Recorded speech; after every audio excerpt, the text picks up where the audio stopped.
osztály. Volt egyszer egy aranyos, kedves kislány, akit a nagymamája nagyon szeretett. Egyszer vett neki egy piros sapkát. A kislány mindig ezt mondta. El is nevezték róla Piroskának. Piroskáik a faluban laktak, a nagymama az erdőben. Egy szép napon azt mondja Piroskának az anyukája. Kislányom, itt van ez a bor meg a kalács, vidd el szépen a nagymamának, beteg szegényke, ne szaladgál, ne térj le az útról, ha pedig odaértél, illed elvesen köszönni nagymamának. Bízzad csak rám, minden úgy lesz, ahogy mondtad. Piroska elindult, átvágott a mezőn, beért az erdőbe. Találkozott barátságos erdőállatokkal, akik köszöntötték őt, illendően mondott kisötlet. Szia Piroska, én vagyok Tapsi Piros. Itt lakok az erdő szélén, nem félek a rókáktól. Nyusz, nyusz. Jó napot Piroska, én vagyok Rókakoma, itt vadászok az erdőben, a nyulakra. Jó napot Piroska, én vagyok Bárcsin, vagyok áll az erdőt, vészkáktanak és fákon élek. Köszönöm a kedves köszöntést, erdei barátaim. Találkozott a fontosan, és nem tudta, hogy milyen alattomos gonoszállattal van dolga. Jó napot, Piroska! Neked is, Farkas. Hová ilyen korán lelkeskél? Megyek a nagymamához. Aztán mit viszel a kosaratban? Bort meg kalácsot. A kalácsot tegnap sütöttük. Szegény jó nagymama, gyönge és beteg is, legalább erőre kap egy kicsit. Hol lakik a nagymamás Piroska? Itt az erdőben 3 tölgyfa alatt. Ez a zsenge fiúta, jobban a támasz ele, mint az öreg. De vigyázzak, lássunk furfangosan a dologhoz, hogy mindkettőt megkapassuk. Egy darabig együtt mentek, aztán a farkas egyszerre csak felkiáltott. Nézd, Piroska, mennyi virág virik körülöttünk. Hogy te milyen figyelmes vagy, Farkas, szedek is egy csokorra a nagymamának. Azzal letért az útról, tépegetni kezdte a sok torka virágot, valahányszor letépett egyet, úgy találta, hogy odább a másik sokkal szebb. Egyre mélyebbre került az erdőben. A farkas megvárta, míg a lánka eltűnt a busokban, akkor aztán szólt, egyenesen a nagymamá háza és befogogtatott. Ki az? Ki van oda kint? Én vagyok, Piroska!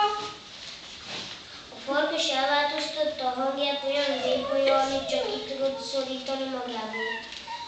Nyisd ki az ajtót, csak a kilincset kell lenyomnod, nagyon gyönge vagyok, nem tudok felkelni. A farkas benyitott, odarolt az ágyhoz, és se szó, se beszéd bekapta a nagymamát.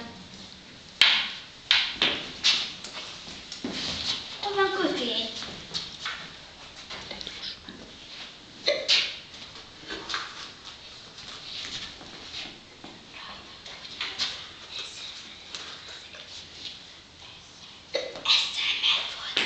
Lássuk a következő fogást. A farkas magára kapta a nagymama szoknyáját, léghírt fülkötőjét. Befeküdt az ágyban, nagygyékcsálni kezdett, mint egy nagy beteg. Piroska szalagos fogfújtát szedett, majd oda érkezett az erdőházba. Az udvaron a nagymama házálltai, mint régi ismerősök köszöntették őt. Jó napot, Piroska, én vagyok Kukurikú a kakas, itt lakok a nagymama házánál. Kukurikú! Én vagyok Anita, itt lakok a nagymama házánál, és kergetem az egereket. Én vagyok Petri, a kis cica az egerek révén. Itt lakok a nagymama házánál. Én vagyok a sejtett a cica, gamadnak félek a házánál. Szaladkák, ti ismertetés? Még nem. Jó napot, Piroska, én vagyok Morzsa kutya. Én őrzöm a nagymama házát.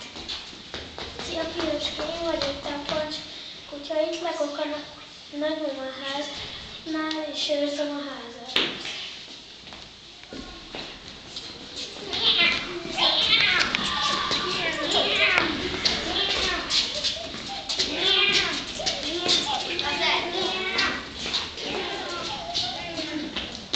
Piroska elbúcsúzott kis barátaitól, majd belépett a házba.